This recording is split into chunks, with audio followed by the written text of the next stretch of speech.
Oh dear.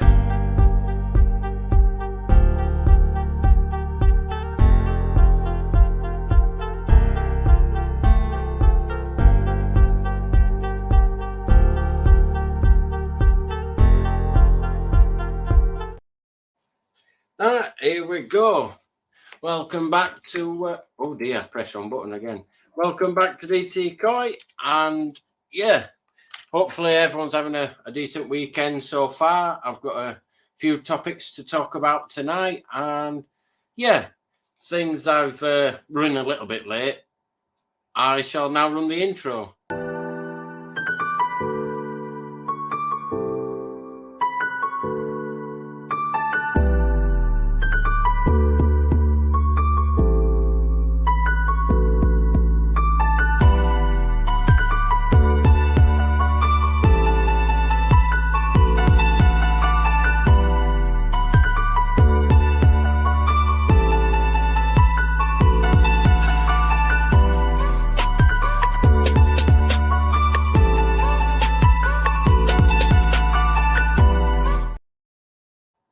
Right. I still laugh at that every time. But yeah, we've got a guest sat in the background, so I'm sure you'll all know who he is when I bring him on, because he were on quite recently. So here we go. Good evening, JB. Evening all, how are we? Not too bad. I was meant to pick up my grown showfish today with the GKP, but the temperatures of the pond wasn't as high as I was expecting them to be. But fingers crossed, pond might go up a little bit tomorrow morning so I can pick it up. Yeah, it's supposed to be quite a nice day tomorrow, they reckon, don't they? So fingers crossed. Yeah, fingers crossed, because I need to bring them home. What you got? Shower, isn't it? Three showers. 3. And they're all well. One's Deutz, but every single one is different. But I suppose I'm probably more favoured to me Deutz, but they're all different and they're all beautiful koi. So yep. Yeah, I'm a big fan of the Deutz as well. Well, it'll soon be in my pond. Fingers crossed. And yeah, you been up to much this week then? Yeah, working. But in between working, I've managed to get the bottom drain in my little pond. Did that this week. That's about as far as I've got so far. But, yeah. Too busy working rather than being in the garden. But the weather's meant to be like you say, meant to be getting a little bit better now anyway, isn't it? Yeah. To be honest, that's put a downer on most things really with the bloody weather. Can't really concrete in this weather because it just turns to slop. Well, you'll have more of a sloppy mess, but you know it might end up more on you than on the ground. Quite possibly. And then well, I sort of left it to last minute to tell you, like, but you know, because I sort of been that busy trying to recover myself and all that lot, and then going back to work, and then it's still aching like mad.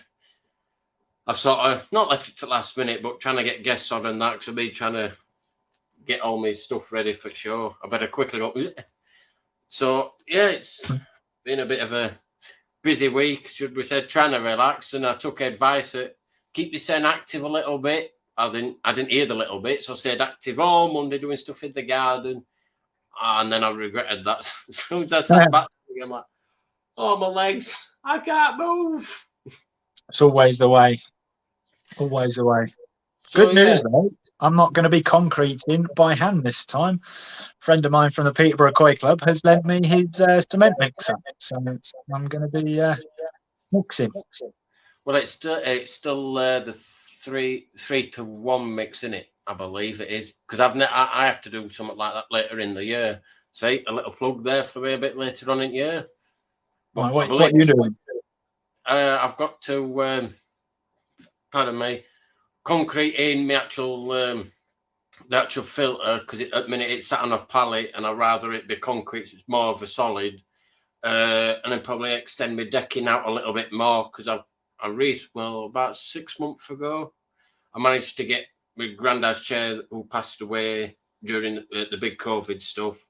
I managed to get hold of his chair, so I need to put that down there, as well as having me L-shaped, is it a whisker outdoor? I don't really know what it is, but my outdoor bit there as well. So I can't just have it on the small little bit I already have, so I need to extend. So it's going to be... Are you pump fed or gravity fed at the minute? Pump fed. You're pump fed. That's all right then. I was going to say, just bear in mind, if you're concreting your filter base, obviously you're not going to be able to just take your filter off, lay the concrete and put it back on. You've got to, give it a few days to go off. So get a temporary filter or something that you can drop in your pond or on the side of your pond or something, just to keep it ticking over while you're waiting for your concrete to set. Well, it's I'm probably going to go up to it and then probably go, because it's already on a pallet anyway, so it's just more of a case of just, so then nothing happens to the pallet. If it was, eventually it will rot away, as long as I've got something underneath, so it's not just going to collapse, if you get what I mean. Right. So it might not even... You're just going to pour concrete. You're just going to pour concrete into the pallet? Probably, or around it and the bits underneath it and slowly raise it up to it. I don't really know yet. It's something that that'll work. That'll work, mate. I thought you meant take the pallet away and put a proper concrete pad down. No, I'm just going to leave it, because I've managed to get it all level, and it actually, a few days later, I thought it might drop a bit, so I'll get spirit level on it. No, it's still bang on level, and I'm like, I wish my pond stayed like that, but more volume of water though, because I built it, I got my spirit level. Yep, that's level. Yep, everything's level. Put everything in, put water in, left it to settle a little bit, and then next minute, pond's going a bit like that with water. I thought, this will level. Went round with level again, and it's slightly sunk a bit, but it's one of them with weight at water, it's going to sink in it. Yeah, that's why on my sleepers I put a concrete pad down, so that didn't happen, luckily, with mine. But yeah, the topic for tonight is getting spring ready, because obviously we're starting to get into the temperatures where people are feeding more and stuff. So yeah, what sort of things do you do to sort of be ready in the spring, or to get ready for your spring? To be honest, I'm fingers crossed. I'm there now. I've given the drum a deep clean. Cleaned all that out last week. I had Costia and Fluke about a month ago, so they had a strong PP bath, a strong PP dose in the pond, and Fluke treatment to follow. So fingers crossed, that's me pretty much spring ready, hopefully. Because that's the main thing you want to do, is just make sure everything's clean and ready to go. Deep clean your filters, get rid of all your winter sludge and winter algae that's built up over the winter, and just increase your food gradually, rather than, if your pond heats 5 degrees overnight, don't all of a sudden think, well, I can chuck handfuls and handfuls in. Just treat it bit by bit.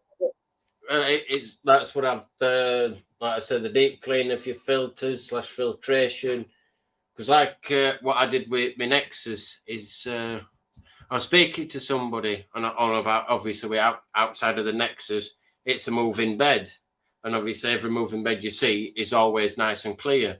It says, have you got a little bit of muck where obviously your steel grate is on the return? I says, just a little bit. It says, right. What it is even though it's all moving it all, because of where the actual air ring is, a little bit of sediment sort of sits underneath it. So it says, like, every so often, take all the media out or drop it to a certain level where then you can sort of clean it all out and get rid of it all, which I did last weekend. And there wasn't much in it, but there were enough to sort of go, I might have to do this a bit more often.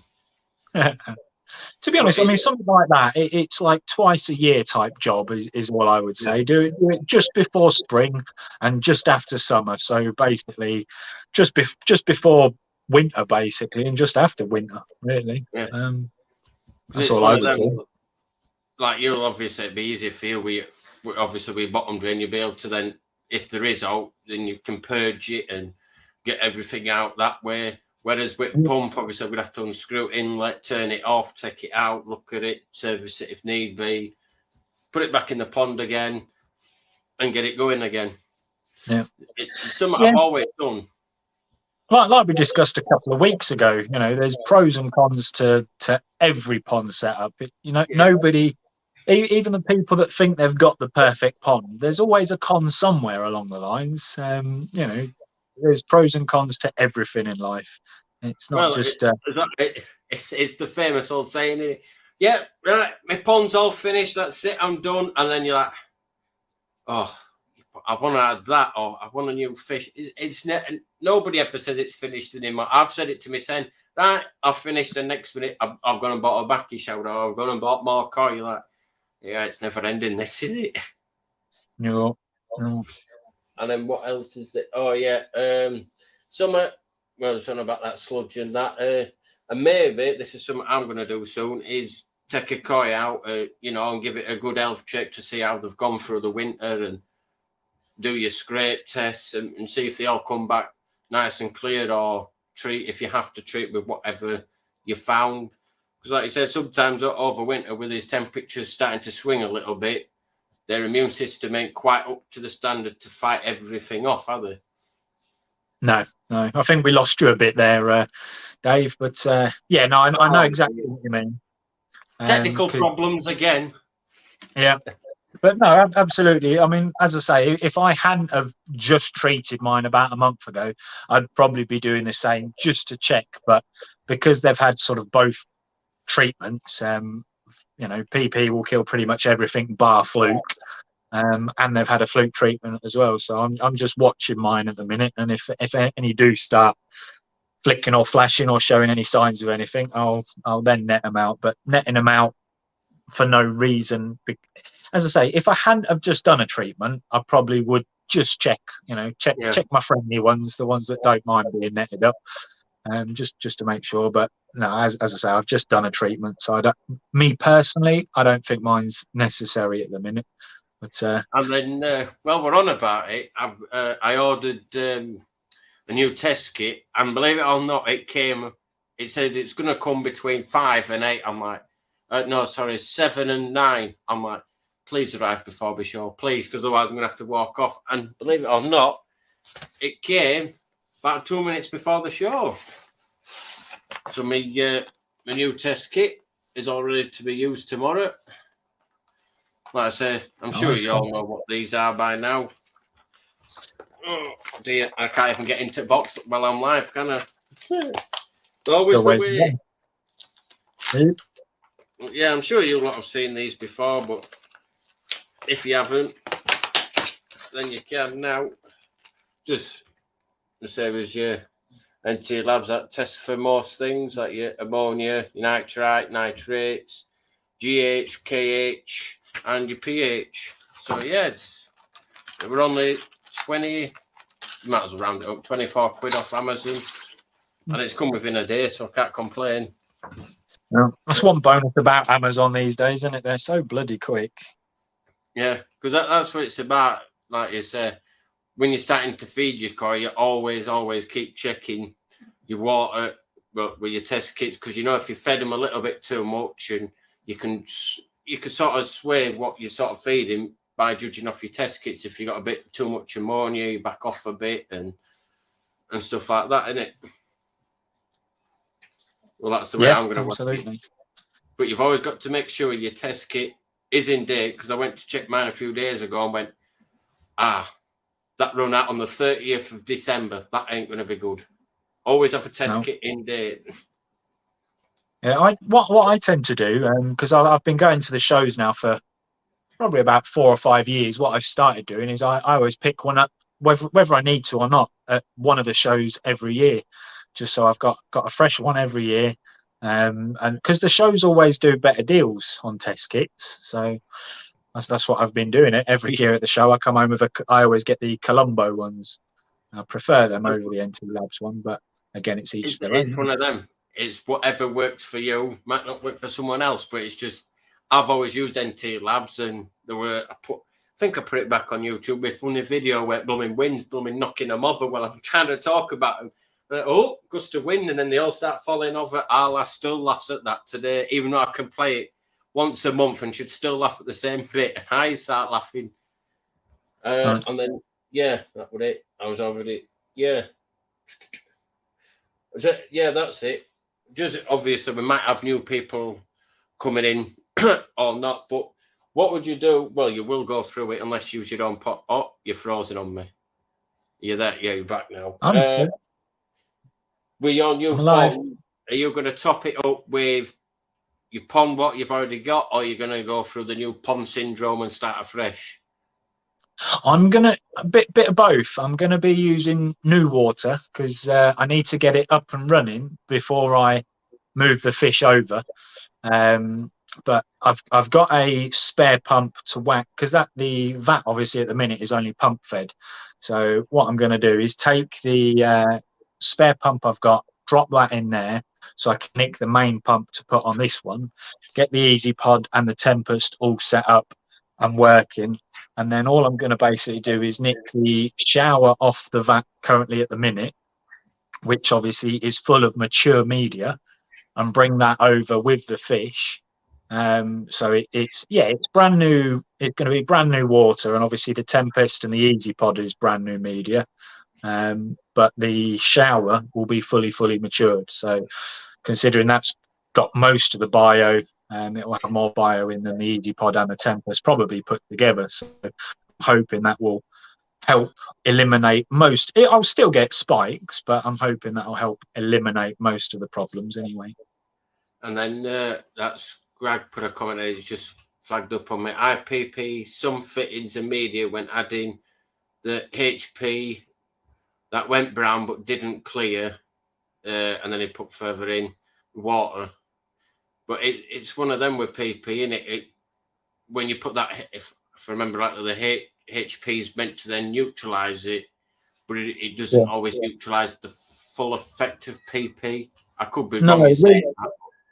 No, you're almost spot on, Dave. If it hasn't gone clear, again, this is me personally, each to their own, but I always follow the instructions or work out how much PP I've put into how much HP I'm going to need. But if it doesn't go perfectly clear, then I will add a dribble more HP, hydrogen peroxide, to those who don't know, and just keep little tiny dribbles at a time until it clears. You can't really overdose with hydrogen peroxide anyway, but that's me personally, because I like to make sure when it's brown, it is pretty much neutralized, but it's still depleting the oxygen out of the water if it's still brown. So I like to clear it up with a HP because that's a reoxygenator as well. Yeah. So when it completely clears, your oxygen's pretty much back to how it should be and stable again. But again, that's me personally. If it's gone brown, it should then clear up probably within the next half an hour to an hour anyway. But I like to get it clear straight away so I can then walk away from the pond and not have to sit there staring at it for the next half an hour. And then it is, like I said, while we're talking about whatever, if anybody does want to put a comment in for us to talk about or a topic they want us to talk about, then please write in the comments, or if you want, you can click the blue banner and join me backstage and obviously come on with me and Jamie. Like I said, it's nice for Jamie to come on. It was a bit last minute for him, but I'm here. Like talking about, isn't it? And then to do with that new pond syndrome, see whether you sort of agree with me. Is like, say you've got your spikes of that. Sorry, I'm just looking at my notes just to see. Is replace about 25% your water, and then obviously reduce your feed as well to hopefully then your levels come back down to what you personally consider as a safe level, to then obviously then start feeding a bit more. But then if it starts spiking up again, then lower the feed, and hopefully then you should be able to get to a point where then you should be able to feed more, and you've come out of the new pond syndrome all singing and dancing. Absolutely. I almost 100% agree with that. But yeah, one thing you never want to do if you've got a new pond syndrome is stop feeding altogether. Because if you completely stop feeding, then you're not producing the ammonia, which is then not being converted into the nitrite, which then you're not going through a cycle. So you always need that trace element of ammonia in there. But yeah, if it gets above the safety level on a test kit where it sort of says, you're starting to get into a danger zone, then yeah, absolutely. Big change of water, bring that level back down so it's safe for your fish, and then just reduce your feed down just to give the filters again that bit of extra time to catch up with themselves. But one thing you never want to do is completely stop feeding, because if you do that, then you've cancelled the cycle and the filters aren't keep ticking over like they should be. So just Well, let that's them. I think that's what I meant. Oh, dog. That's what I meant. I meant reduce feed. If I said don't feed, I meant No, reduce you feed. didn't. No, you didn't. No, you didn't reduce it. But I'm just agreeing with you and saying, yeah, you never want to stop, because I know some people panic when it's sort of like they're doing an ammonia test and it's almost in the red light. But some people panic and say, oh, no food until it comes back down. Well, if you do that, then your filters aren't still ticking over. So do your big water change, test it again straight afterwards, and make sure it is just underneath that sort of safety bracket. That's what I would do. And then Yeah. if it's still well over, then change a bit more water. I mean, I don't know if anyone remembers the big fish tank disaster I had. When was it? Over a year ago now, I think. But yeah, I ended up changing literally 110% of the water in that fish tank by the end of that night, because Right. I'm draining it as I'm filling it, and it just the ammonia, not ammonia, the nitrite just didn't come down. So I just kept going and going and going until it did get down to a safe level that the fish could then survive for the rest of the night. And then I've been doing whether a bit of research on a bit of koi food, because I think it was Glenn from my koi journey that came on the show. That might have been a month, 6 weeks ago. A lot's gone on in that time, but anyway, I've sort of been looking into it, sort of as a sort of guide, for people that want to sort of know roughly what sort of koi food that they can get. As long as you look out for these sort of these sort of ingredients on it, then it was actually eye-opening to me when I started looking into it for what you need to see on the label. But one place that I was looking where it would Dainichi koi food or something. I looked on eBay. Jesus Christ, for I think it was 2.2 or 2.3 kilos were like 80 quid. I'm like, I'm not paying that. Yeah. No. Better off with Saki Akari if you want to spend that kind of money. Yeah. Well, it's right. The fish meals and the krill and the shrimp should be the sort of the first things that should be on the sort of summer sort of food that you're looking at. Yeah, it should be the first thing on the list of ingredients. Proteins like these are considered to be a good growth factors with natural elements like amino acids. And this is a bit, look out for fish food with about 30 to 40% protein in the summer months. And obviously that's if you tempt, depending on what they recommend on the back of the packaging. It's like, I think it's around 16 or above, or some of them might be 18 or above. And then obviously your natural treats such as mealworms and stuff like that. It was the sort of 30-40% protein, because I think mine at minutes around 28-ish. That's really low. That is 28. But it's more because it's winter food. I can't remember, because I've run out. My summer food sort of runs out within 4 to 6 weeks, depending on how much I've set the feeder up, like last year. Yeah.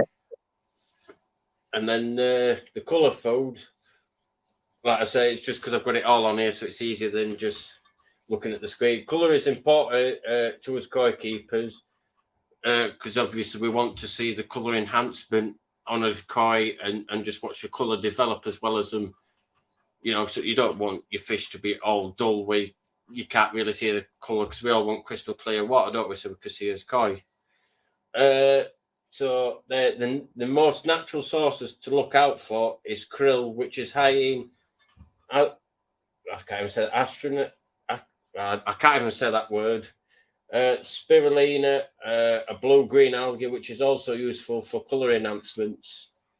And look out for the fat content between 3 and 12% for younger koi, and for the older or adult koi is 3 to 6% for adult fish. So you sort of get a rough sort of guideline to what sort of fats you're looking out for in food, which doing that little bit of research, because a lot of places or people on YouTube and that were like, well, that Glenn were asking, could somebody sort of answer it? Hopefully, if he is watching, that he's managed to catch bits of that. I might have to rewatch bits and pieces, but did you know most of that, Jamie, or is it a bit learned Most something of it. here? Yeah, no, most of it I did. I didn't know the bit about the fats for the young koi, but I know that obviously for fry and things like that, you need an extremely high level of protein. So it's strange to hear that they need less fat than the adults, considering they need more protein than the adults. But either overall, like I said, I've only took it off a koi website and bits and pieces, so they might not be 100% accurate. That's one thing that's with the koi. I'll be one person says one thing and another person could say similar, but have a different outcome, because there's no sort of this is what you have to go with, and you can't step out of that, because everyone's different, aren't they? Yeah, absolutely. Everyone's got a different explanation for something or other. Like my fry food that I'm feeding them at the minute is 54% protein, whereas even the summer food that I've got for the adult koi, I think the highest I've got is like 42%. So that's 12% difference, you know. Like I say, it's just what one or two said. But the one thing that stood out for me is the crude ash, or they might just put it down as ash. This can be mentioned. This is a product of the manufacturing process. So ideally, you want to look for the lowest level or percentage possible, because it's just like the crap leftover parts in it, really. Yeah, just bit that got burned on the way. Yeah, I can hear you, but then one thing one thing you'll always find with cheaper ends, and you keep cutting out as well, so I don't know whether it's me or you. But, I don't know. But yeah, one thing you'll always find with cheaper ends is you are. It's just I'm connected with internet, so I don't know. But we'll just keep going. If it's a bit, then it's a bit. If we have to, then I've got full internet. Oh God, cats, go on. Well, hopefully it's all right. If it starts going a bit then I'll have to bear with me 2 minutes. But hopefully, it's James. ANC just said it's you. It's me. Yeah. Right. Okay. Fair enough. My bad. But yeah, all I was saying though is you'll find with the cheaper end of the food market, like the really cheap stuff, Coppens and stuff like that, rather than fish meal, they generally use wheat proteins and I believe poultry meal. And that's if you want high quality fish, that's one thing you want to try and stay away from if you can. It works. It doesn't kill your fish by me.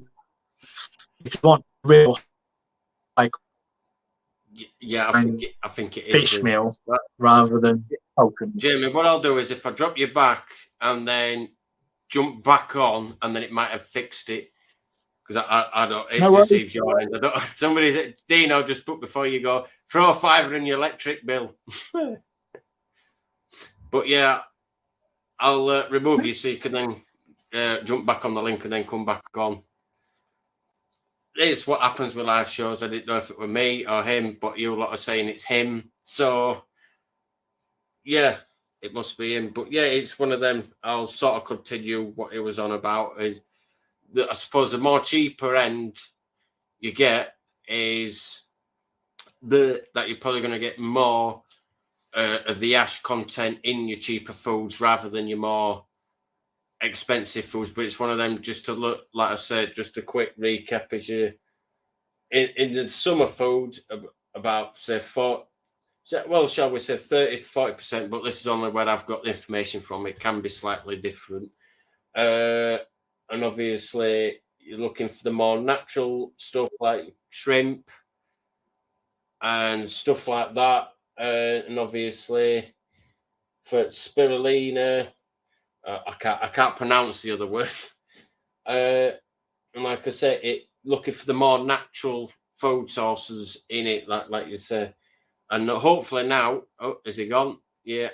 He's sort of here, he's sort of there. I've swapped sides. Bit darker this side, but oh well. Well, hopefully it'll be all right. Right, there we go. Now, what I was are we sorry, AC, my leg. It's took me two days to recover, and then I've gone back to work again, and then my leg started aching again. But now I'm finally back to normalish as far as it goes. But like I says on Gazza's live, which I've put, we thought it was going to work out where it would go live on mine and on his, but it didn't quite work out that way. But it was emotional and also very nice of everyone that donated and joined. You know, it's one of them. It's still emotional now, to be honest. When I've tried rewatching video, I can watch it to a certain bit, right, and then I can't watch no more because I'm getting that emotional and my emotions are still building up. And to be honest, it's one of them. The little pain that I've gone through is nowhere near the amount of pain that people with the awful cancer go through emotionally and physically. The pain I've gone through is nothing. So if I remember rightly, by the time the total's finished, it should be £1,000. But if anybody still wants to donate at the minute, if my moderator doesn't mind putting a link in the comments, so if anybody still wishes to donate, they can do so, because I haven't finalised it all yet, then they can do so.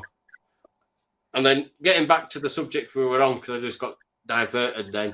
You were on about before you started breaking up.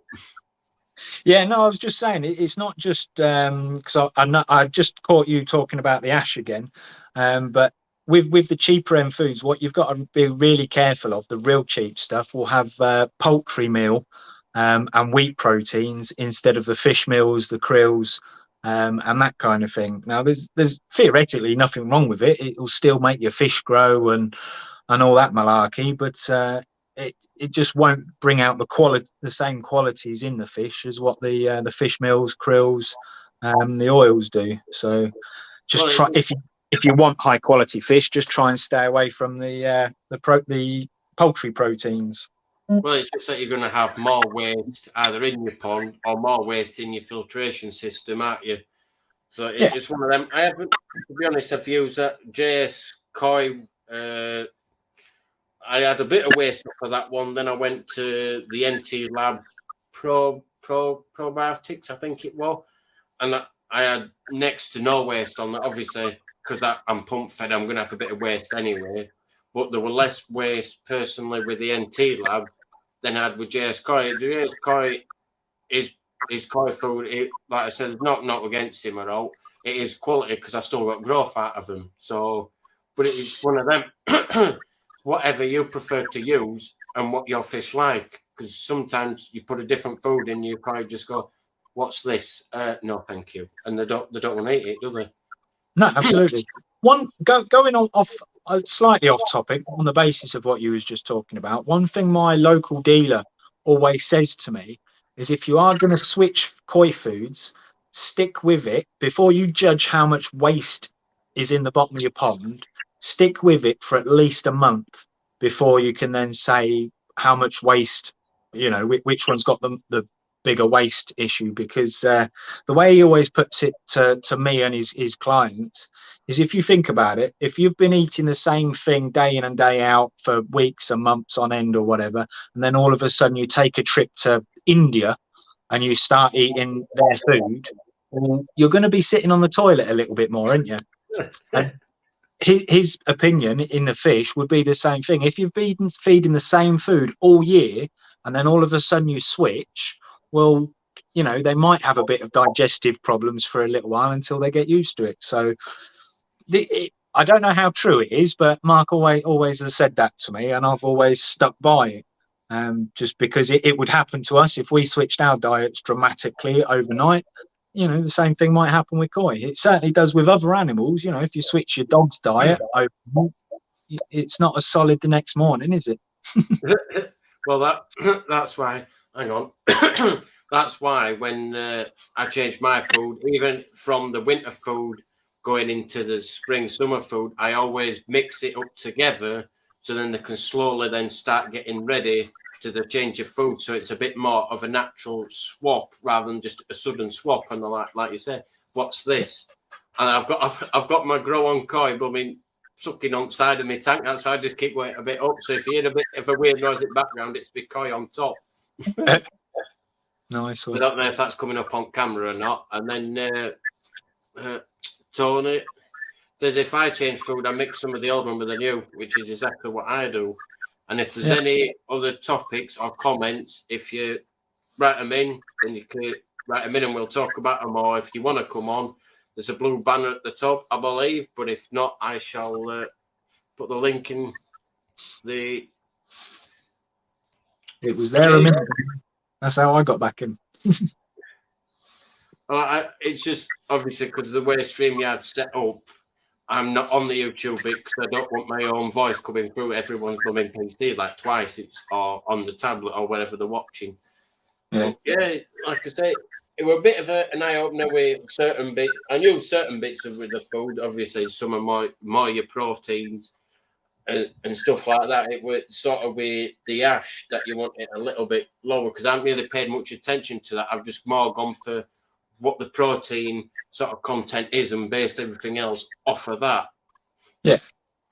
So it's a bit of an eye opener to me in that sort of respect. And then the other one is it wasn't meant to come on, but I don't know if he's going to come on or not. And that's actually about clays. Do you use any clays in your pond or? I do actually. I've literally just done a Mediclay treatment this week. When did I put that in? I put that in on Wednesday.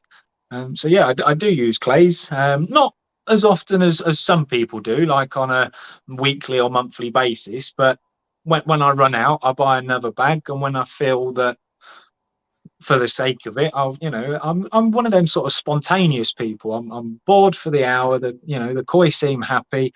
Let's chuck in some Mediclay and just make them even happier. Well, but yeah, for them, is there a reason why you use clay, or is it? It's just just put it out there. Is it something because you think it's beneficial for them, or is it just something you choose to put in? When I was pump fed and I was on the pressure filter into the back of your shower, I used to use it a lot more often because I do think it adds things to the pond. It certainly replenishes some of the minerals. But when I was on the pump fed and the pressure filter and whatnot, I did notice a massive difference in the clarity of water as it cleared up. Having a drum, it doesn't make that much of a difference now to my pond. It doesn't, the drum does everything that my drum does anyway. Anything that my old filters couldn't do. So I just use it now because the fish seem to like it, and that's why I occasionally put some in, because after the Mediclay is sort of starting to clear up, the fish just seem the happiest they've been for ages. They eat more, they're more friendly as well. They come up for their cuddles. We've got a couple of fish in the pond now that like a cuddle, and they just seem more content after a bath in Mediclay. So every couple of months or so I'll give them a treatment of Mediclay just for the sake of doing it. And as I say, it does add a bit of minerals and whatnot to the water, so why not? Why not? I know some people do it regularly because of the mineral benefits and that kind of thing, but I that's what I do personally. I put it in once it gets to full summer, I put it in once a week, and for me, I only use Koi Master Advantage. I have used Mediclay, but obviously Koi Master Advantage, when I've spoken to him, it's not a clay, and it made that point blank to me. It's not a clay. I'm like, yes, I know, but it's because people class it as a clay, but it's not. But no matter if you put a clay in or something that's similar, me personally, it livens the fish up like you said, and the colours on mine seem to pop more. And I think on my last video, I could see it actually in my Nexus. It's actually clumping all the waste more together, so it's staying in a Nexus. So I'm basically pushing it to waste a bit better and clumping it together as well, and it making it more clearer in my pond. And it's making me see that now I'm starting to get a bit of algae growth at the bottom of my pond. But I don't mind it. That's why I said I used to use it more when I had my old filter system, because it really would clear up, you know, a lot of the fines and stuff that were in the pond and that kind of thing. But having the drum now, it doesn't make a difference, because I don't have any fines in the pond to clump together. So it doesn't make much of a difference on that aspect. So I just use it now for the benefit of the koi rather than the water clarity. But you know, it depends on your filter as well, because if like you, if you've got a Nexus, and I'm in my small pond, I might use it more frequently when that's finished, because that will be an easy pod and a Tempest, and them kind of filters, the clays really do help get rid of the fines and particles within the water. So I may well use it more. Well, even though it's a bit of a different question, but I saw it and I thought I better pin it up before I forget where it goes.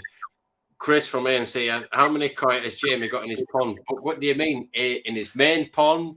In all his ponds? Or that's the bit we need the answer to. I don't know the answer to all the ponds, so if they mean all the ponds, I think got a Scooby-Doo a lot. But in the main pond, I can answer that one. I've got 24 swimming freely in the main pond, and then I've got 18 in the net that's in the main pond. And then, well, we're on it. If you want to come on ANC and you can talk about your clays and that, then just jump on it in background. And it'll be nice to have some other guests on it as well that we don't normally always see the face of. And it'll be nice. If you wanted to come on, you can do so, because then they've then put. Oh, we got another live guest. Hang on a minute. We've never used any clays, but I do use Koi Master Advantage. Yeah, well, yeah, I get where you're coming from. Because it ain't a clay. It's more. I think his words. It's more of a. If I say it wrong, I say it wrong. A flocculent. I might have even sworn at the same time, but you get what I mean. Yeah, we know what you mean. Got another. I guess not right. His camera keeps going all over its shot, but I'll just do it when he's not expecting it. See if I can pull him out. Evening. He's still messing about. Howdy. All right. Yeah. I'm just struggling to hear at the moment. Just bear with me. Right. Well, just give us a thumbs up when you've sorted it, so that I know if I'm looking that direction. Might have to keep going like that to get my attention. And then obviously the other bits, Dino feeds, bread, mealworms, the odd cheesy what's it, and like Gaz says there. So what's the advantage, ANC? Are you on about the Koi Masters advantage? I don't know, but it's one of them. I used it last year. I haven't used the Bok, but I've used the Koi Master Advantage a few times, and it's actually worked well for me. And I've used, like you have, that Mediclay, and that works fine. But the one thing he did say to me, if you are buying any clay to put in your pond, or a product that is like clay, so that I get it all covered in one go, as long as it ends up like a plain, like flour, so it's not clumpy and lumpy, because if it's clumpy and lumpy, then it's not going to do the job, and it's not a great product. And here we go. Right, Shrewsbury, are you ready? Have you sorted everything out? If you give me a thumbs up. Yeah, right, there we go. We've got two guests to come on, and I'll bring them on both at the same time. See, you happen to be in the same corner again, Andy. Oh, I've come as well. A Koi Pond lifestyle, you know, the FOC man. Yeah, it certainly is. But you couldn't have timed that much better, could you? You know what? I've bought the FOC, and I bought the FOC. I've got it. I've got it in the garage ready to put into my pond. Bang it in. Let's rock. Yeah. I thought you might have said let's fuck then, just for a bit of. No. We don't know each other that well. So yeah, because you wanted to find out what other people were using, because we had a quick chat earlier, didn't we, Andy? To find out what other. We did. And it seems so far, if people put in the comments below, what clay or flocculent, or however you say it, because I can't say it correctly. He's got a cocktail going on now. Flocculon. A flocculent. There you go. I'm not really good. I'm a bit dyslexic, so sometimes everyone gets what I mean and takes the piss. So it's one of them. It's just No. He has got a flocculent going. And then Simon Shear says, Gaz, I think the advantage is in the pudding. It's Simon doing his own thing. He does it on Gaz's live. He just comes up with random bits and pieces here and there. But yeah. Random. You know what? This is the first time I've ever done this, so I'll excuse everyone for if I'm crap at this, and my cameras and microphones and everything. But Paul, who's echoing, Paul? Just so I know, because somebody just put in comments, echo, so I don't know who it is. So Testing. 1, 2, testing. there we go. No, it's not you. I can hear it fine. Okay. So yeah, it might be you, Shrewsbury. With Go on, is the room it that me? you're in, it's probably echoing it around the room, possibly. I told you I was shit at this. Well, it's the whole thing with lives. That's why Andy goes into his garage, because He's a professional. And then you've got Jamie, which is probably in one of his many rooms he's probably got in his house, and I'm just in front room in the corner. Bedroom. Right, I'm on the bed. I use the garage studio. And then Is it the bar? there we go. They're all saying it's Rich. Oh shit! Give me 2 minutes. Oh, I nearly removed you then, Andy. I'm like, oops. I wouldn't be offended, Dave. Don't worry. I've been removed before now, so don't worry about it. It won't be the first. I won't be the last. But yeah, it seems like the people in the comments and that were they either use the sort of the Mediclay. Well, Jamie uses the Mediclay, or Coinmaster's Advantage, or Fock. They seem to be the main ones. I know there's somebody else on YouTube that uses something else. I can't remember because I watched a video today, I believe, but I can't remember. But there's also that I think JPD do I think it's a mud clay, and apparently that's what Chris uses now and again as well to keep it all mixed up. See, lots of people used to use Mediclay. Like lots of people used to use Mediclay. And then it was, to be honest, I nearly got it myself. I nearly went down the Mediclay route. And then I was introduced to Fox, and there was no looking back. But yeah, with that, what I suggested to you, did it make any sort of difference with them being mixed together, or did it just practically the same? To be honest, mate, I'm going to continue doing that until the water warms up. Because I think at the moment the water's too cold, so it was hanging a lot, and I know Coinmaster Advantage does take a long time to clear, because I've done that in all temperatures, and people have said to me, "Oh, it clears in 24 hours less in mine." I'm sure it does, because they've probably got a filter system than me that can process more water quicker than me. That's just why on my videos I always say in my filter and my pond, because I can't, I'm putting stuff in to suit my pond and my filters. Yeah. So at the moment, like I said, at the moment I'm going to continue to do the cocktail once a week at the moment.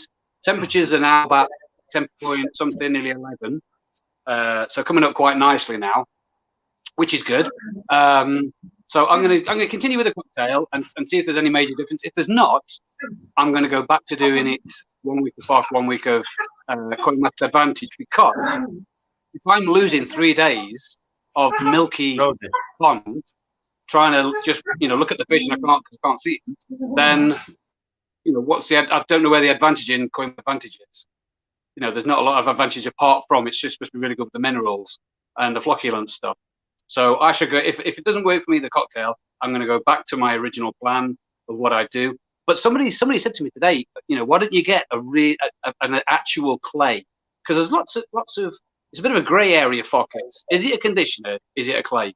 You speak to people like Chris Masters, he goes, it's conditioner. You speak to people like My Supply, he says it's a clay. You speak to, you know what I mean? People have their own opinions about what Fock is. For me, Fock is the product that I'd like to use, be it a conditioner or be it a clay. It doesn't really make much difference to me, to be honest. Just as long as it does the job, I'm not really asked, because the clays do a very similar job to the conditioners anyway. What's it called? What's the other clay? Kasuri. I nearly tried a Kasuri, the pack of Kasuri clay one time. But it was dead expensive at the time. And do I give it a whirl? And would people be interested if I got more than 1, 2, maybe 3, 4, 5 products in? It would take ages to get a result from that, because you'd have to put them in over a period of weeks or potentially months. So what would be the gain if I went out and spent 150 quid on loads of different products? Would people gain? I mean, people out there, you tell me. But I'd read in the comments. Yeah, well, I understand when you go to Fock, you never look back. I want to try Fock. Just you see, as recommended by Koi Pond Lifestyle. Sorry, but even if it is just called Fock, you have to do it your way, don't you? Because it always just seems Fock. Like that. Yeah. So I keep getting here every time I use the word Fock. And then do you keep the UV on while using clay? I never, when it comes to the clay or the water conditioners, there we go, a better word for it, then I never turn the UV off. I don't know about you two, but I never do. No, there's no need. UV doesn't affect what's in the clay. It doesn't matter. Yeah, it's not a treatment. You're not reducing any of the effects of clay, so it's not a treatment. It's just an additive to the water. Correct. Yeah. Yeah. Keep UV on when you're using clay or even the conditioner. It doesn't matter. For what you lose, turning your UV off for a week, you could lose a bit of clarity in your pond while the clay or the whatever you're using is working. So yeah, keep UV on. Doesn't matter. Well, I've always kept mine on, and it doesn't really affect it anyway. So, and have we sorted the sound out now? Are we echoey still?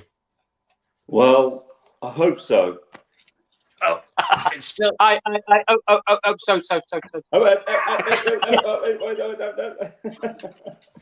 we've got to have a bit of a laugh on here, haven't we? I might have had me earpods in, and as I said, I'm a total retard at these things. Well, oh dear, we all start off as novices and probably film stuff. Like when I started, I filmed everything the wrong way around, and then you've got to start off somewhere to know where your bits are going right to then improve. Like I say, I'm touching wood here quickly.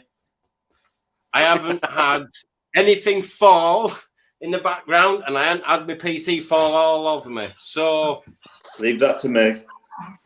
Yeah, well, as long as it's not at my end, it can happen for any of you three, as long as it's not me.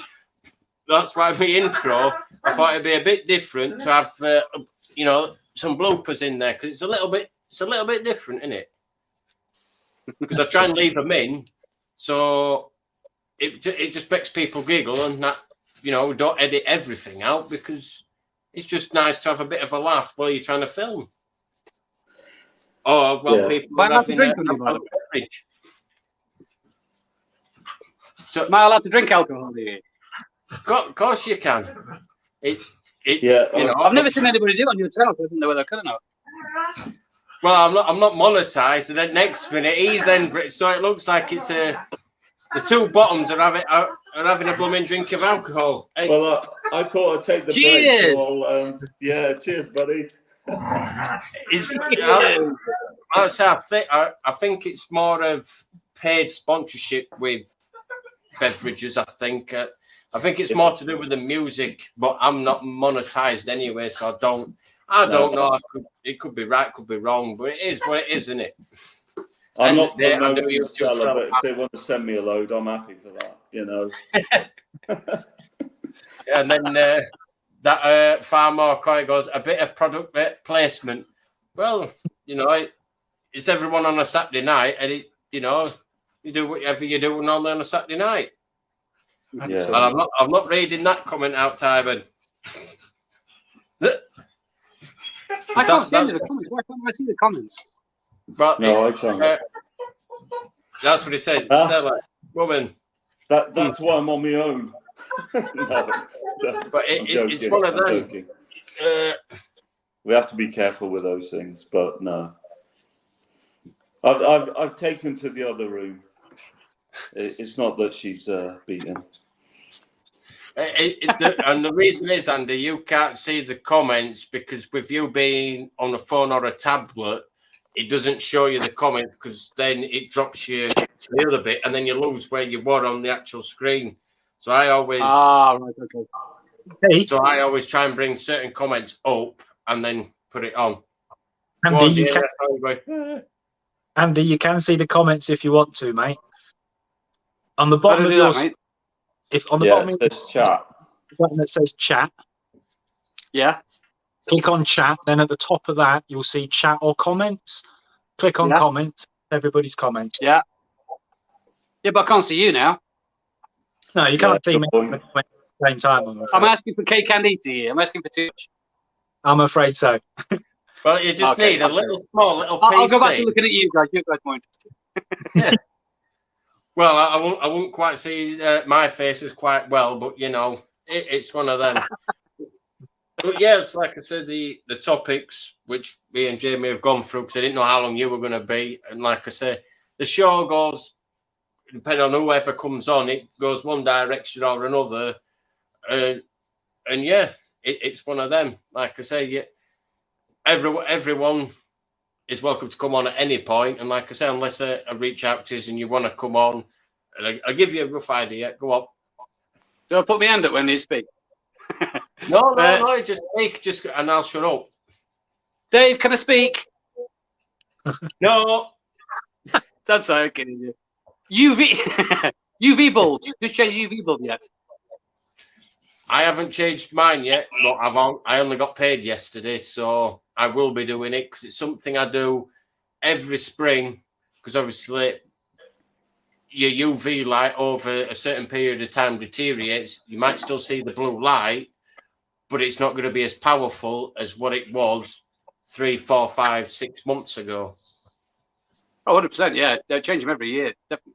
A lot of people say they don't. Yeah, why change them? Wait till they go pop and then change them. But no, I want full UV, like flat out, brand new, kill them greeny things. Let's go, rock and roll kind of stuff. So yeah, I change mine every year, every single year. What size UV you got? Pardon? What size UV have you got? 55 watt. 55. Same. Yeah, bang on. It does exactly what I want it to do. And to be honest, I've got a spare one. There was one for sale on eBay about 5 or 6 months ago. And I thought, I'll have that for spares. And then I'm thinking, shall I light it up and put 2 55s? And then the electricity bill went up and I went back in the garage.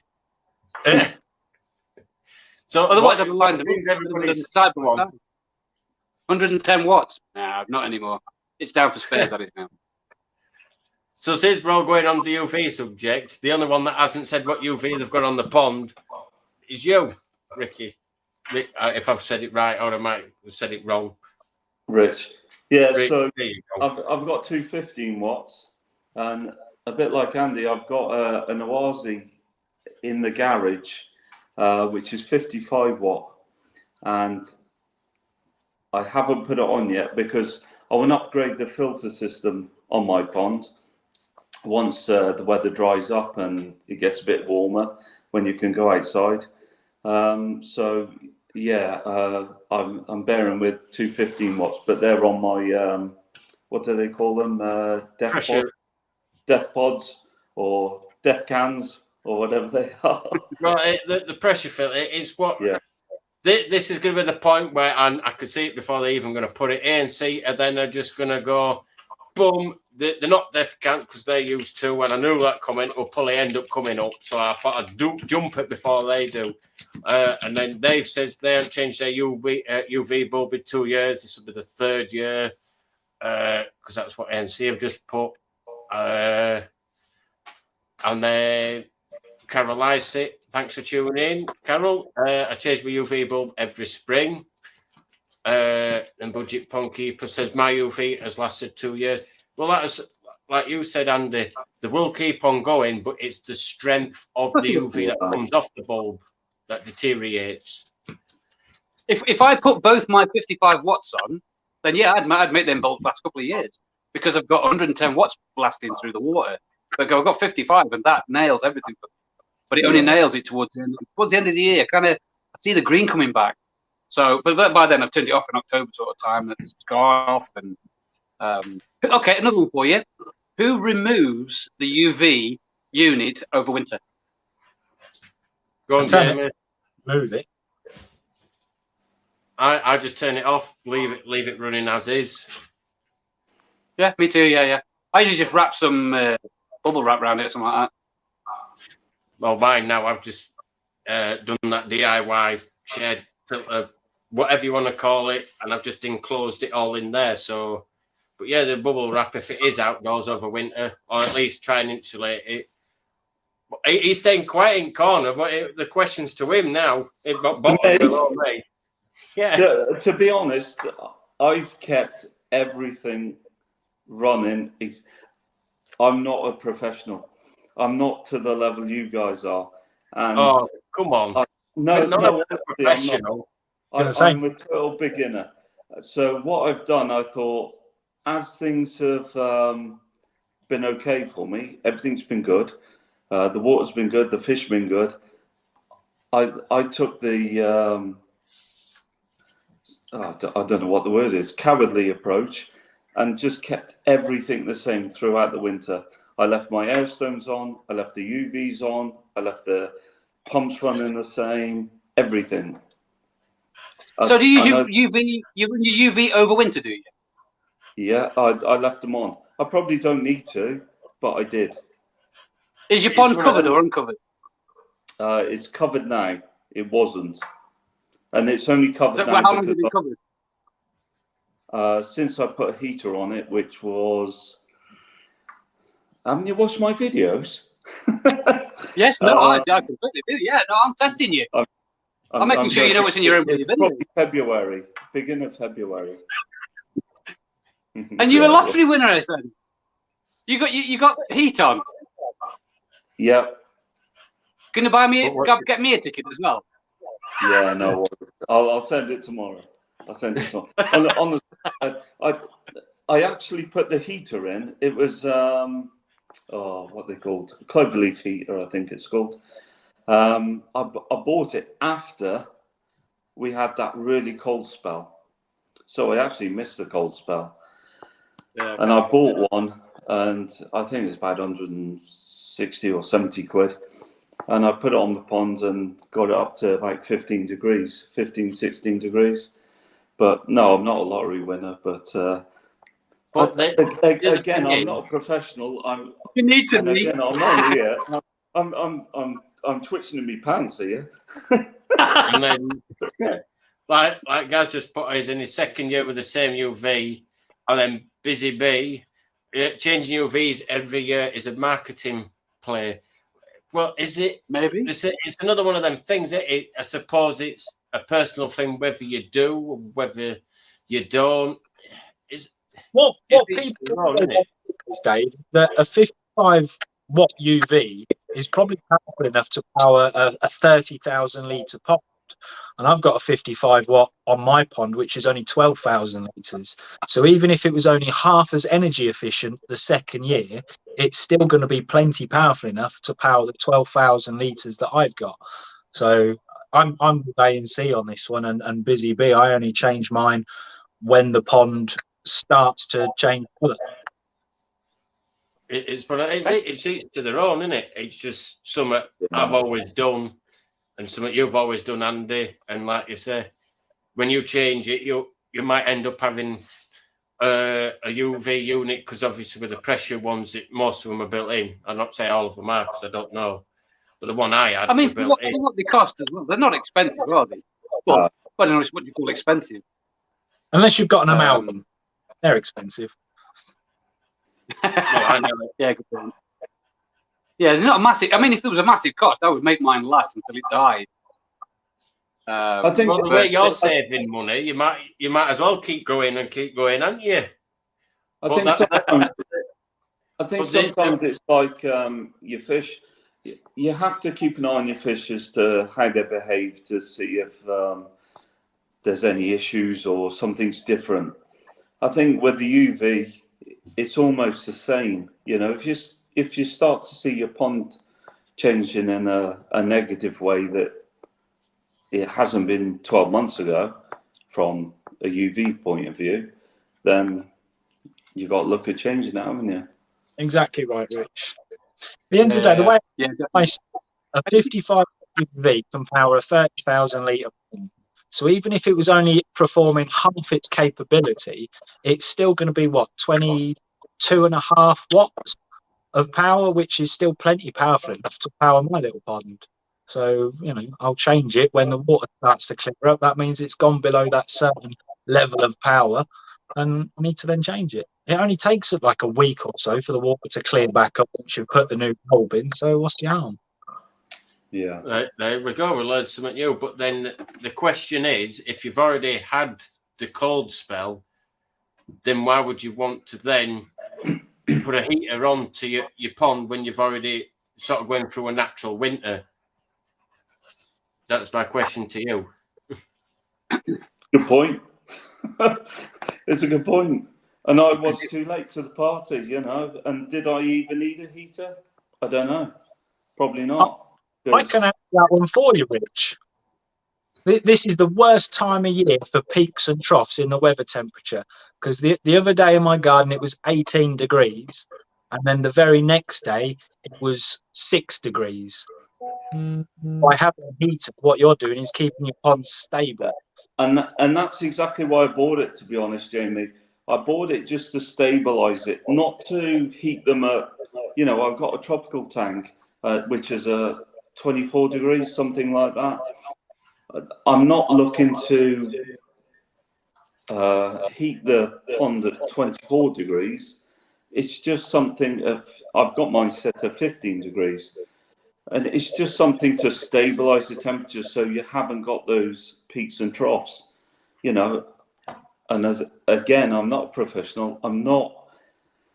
I just thought I'd sort of put you on the spot just to say what your reasons were behind adding the heater to your pond after you've already had that cold spell. It was just something off the top of my head, and I wasn't putting you on the spot. Well, I kind of was, really, wasn't I? But I just thought it might be something that somebody might put in comments. I thought I'll just try and put it straight to you.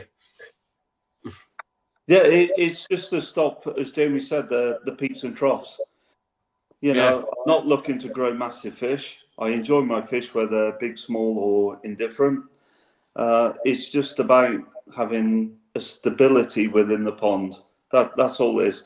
And maybe heating it is going to cause me more problems, which I'll have to face in the future with it being heated.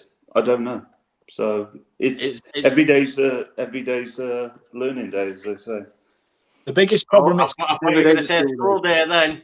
School day. Sorry, yeah, shit. I have watched your videos, not like you watching them.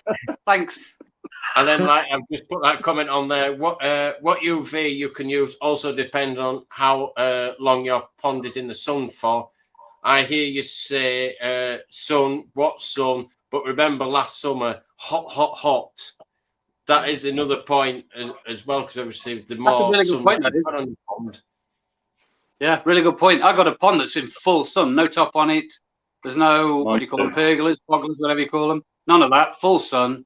It's only when I get the big brolly out that they get any shade. So for me, 55 watt flat out throughout summer, that's what it is. Yeah, mine Like too. I say, if there is any more comments you want to ask one of these three or even me, drop it in the comments below, and then we'll either bring that up, or if you want to come on, it's on the blue banner. And yeah, you can subscribe to me if you want. I've got them in my garden. And then what was it? What was that one? There's many that don't use UVs, and their pond is crystal. Plus, what UV power of the sun? No, different UV that is, mate. Well, there's in the UVA, B, and C, and we need. I think UV we need C. I believe. I can't remember. It's that long ago since I was at school. I've forgotten. Here we go. He's going to tell us in a minute. I think if you're lucky enough to need UV, then that's great. And you'll see that within your pond. And then I can't remember. Somebody will probably put it in, whichever it is. And then, like Ainsley just said, on our ponds is a UVC, I think. UVC, is it? I think so. That is. And then stable temperatures. But if it was me and the way the electrical prices were, then this is only what my bit is, and obviously if we do get another cold snap overnight, is I would have the heater at 8 degrees.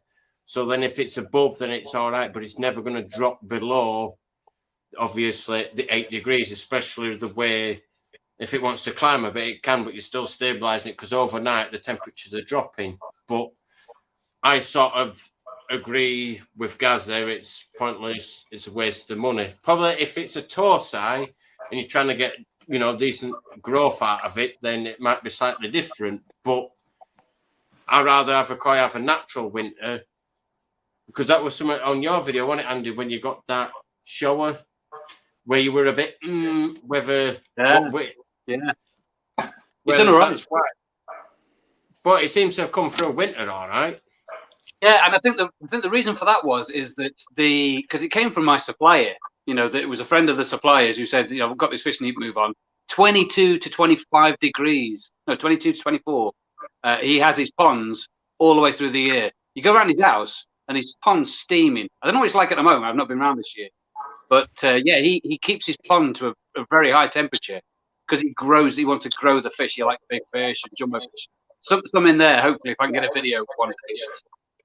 Bigger fish than I did in that jumbo video that I did a little while ago. Anyway, because he came from my supplier was keeping him in the pond, and he would slowly reduce the temperature down to around about sort of 14, 15 degrees, which is what my pond was like at the time.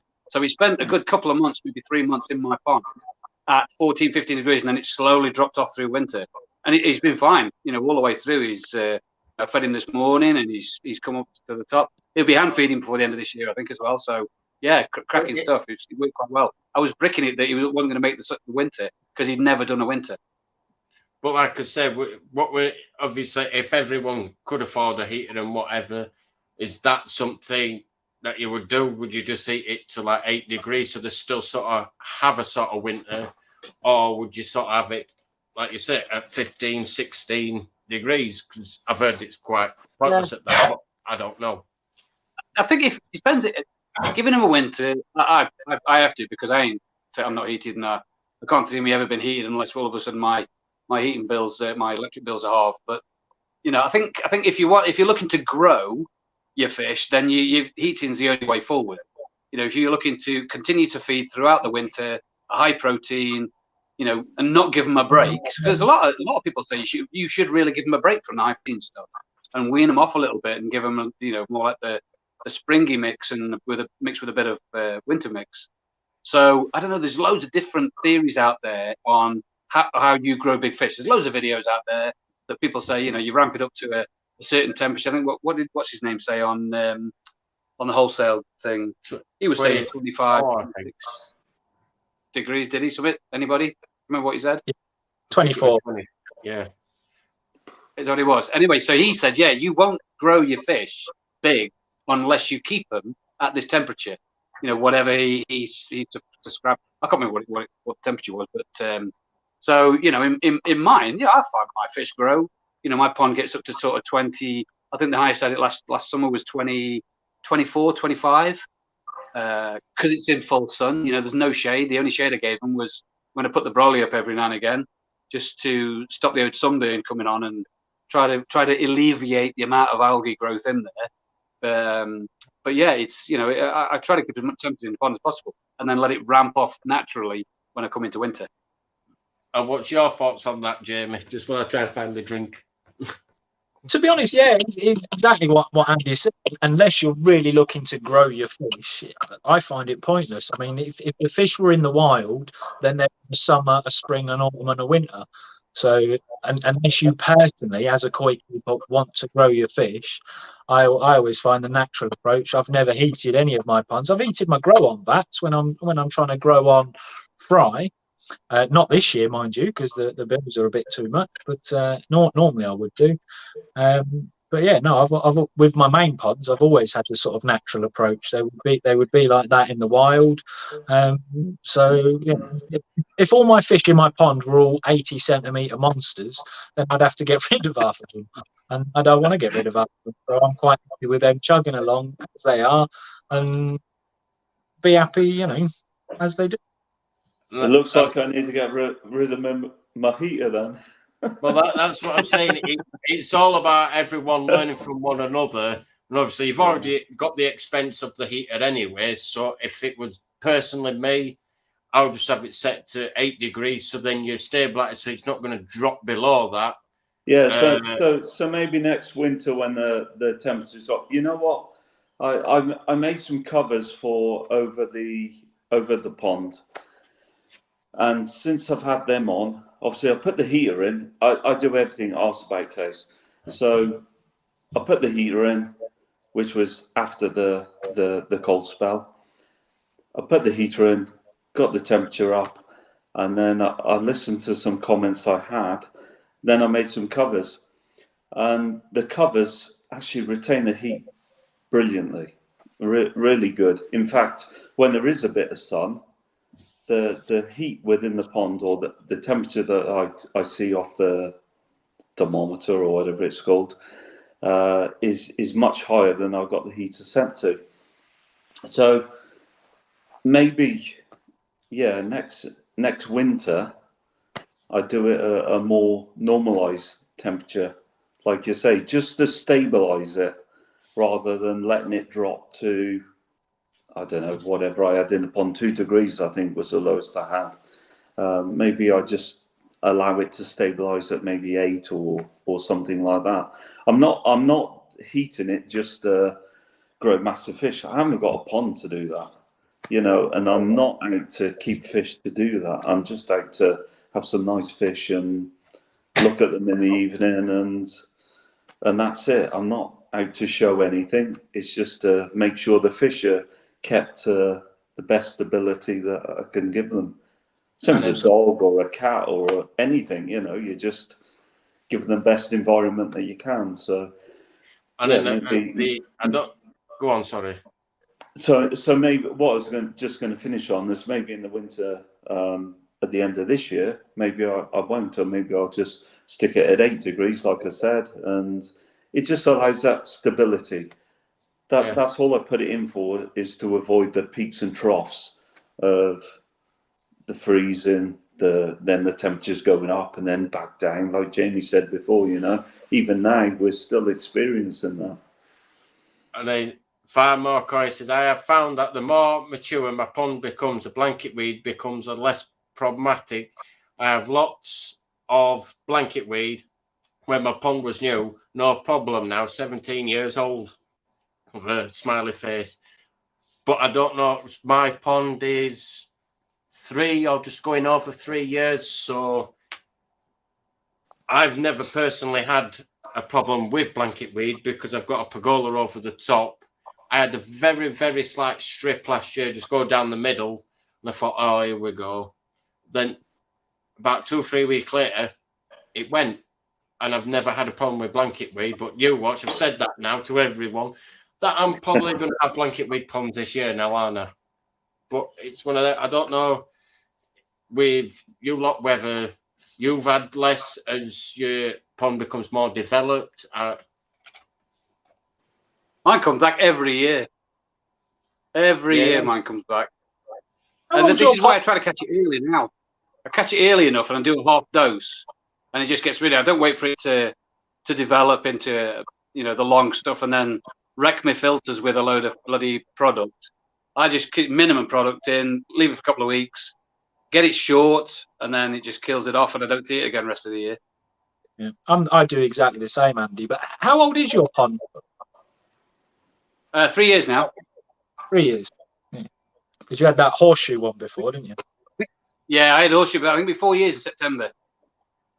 Nice. Yeah, I agree with the comment because the more established a pond is, the less chance you've got of getting blanket weed. But like me and Andy, both our ponds are square and in full sunlight. I think we're always going to get it. Yeah. We're not planted. Mine's the same, Jamie. It's full sun, and mine's not 17 years. It's a year. And I've just literally I've just treated it this week actually with the cloverleaf, and in fairness, it's done a great job. And like it just said, I caught it early. It wasn't nothing major, to be honest, but I thought I'd treat it early rather than wait for it to develop. And oh my God, the water clarity's fantastic after treating it, and it really has taken a hold on it. Now, whether that lasts for a month, 2 months, 6 months, I don't know. But certainly from where I was a week ago, which wasn't massive, but as I say, I thought I'd just try and nip it in the bud. And it looks great. Yeah, be on the video tomorrow. Really difference. And like ANC put there, we're only going to heat in summer to give them a proper growing season at 24 degrees. So maybe that might be worth looking into. But then on the flip side, is like what Gazza just put. But is it a good thing to force growth from koi unnaturally, as so many people do? Yeah. Which Good point. Really good point. The easiest way I could put it, it's like one of us not moving off the sofa and everything's been fed to us and it's at nice conditions, but you're not moving. Even obviously the fish is still going to move, but you're naturally getting bigger and bigger and you're not really doing anything about it. And you're not really, it's one of them, we always naturally move about. And obviously koi need the exercise, which is, to do with the flow stuff and all that. I'm not getting into all that, but it's just the flip side of it, though, the way ANC are doing it, is only heating it to 24 during that summer period. To me, that's not forcing growth. That's just taking it to the optimal temperature level and holding it there for 5-6 months.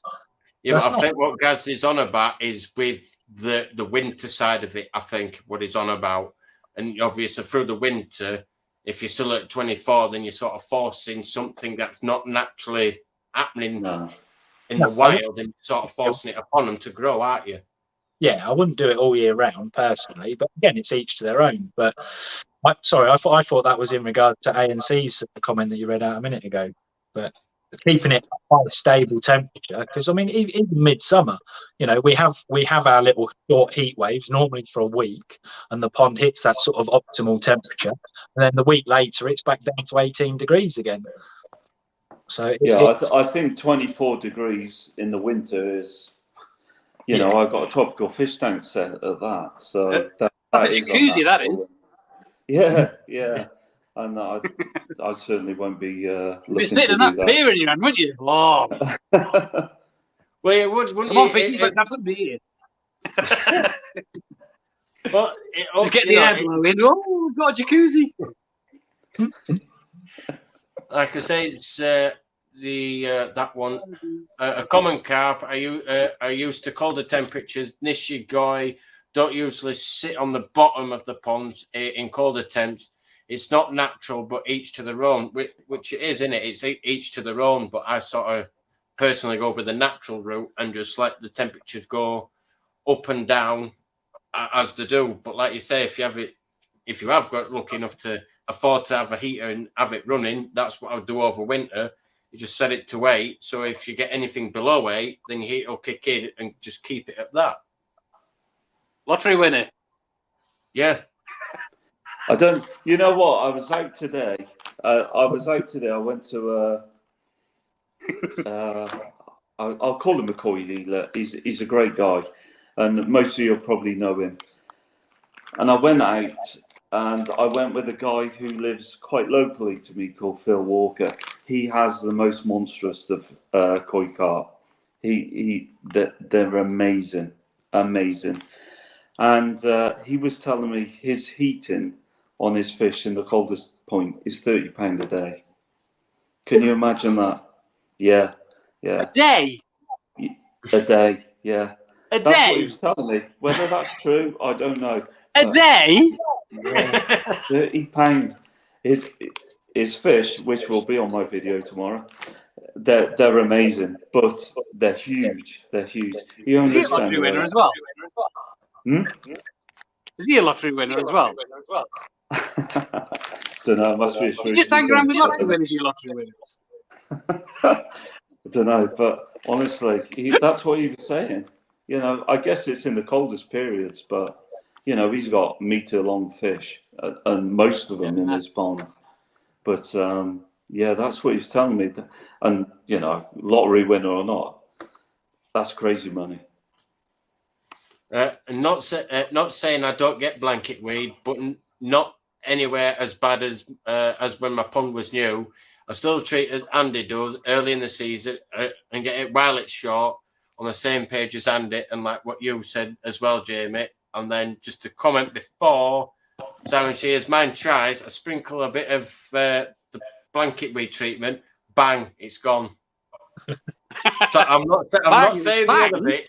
Bang. How's he putting it there? Make it go bang. Need to buy some of that. Shit. Oh, look. And then I'm just kidding.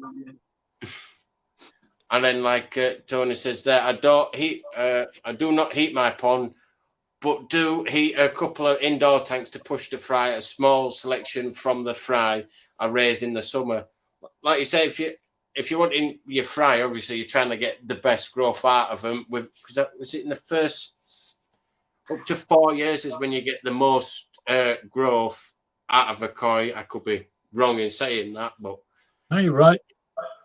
It is like you do, because I've never grown fry on. I've always bought mine at Torsai on this side, so I'm not really one to answer that.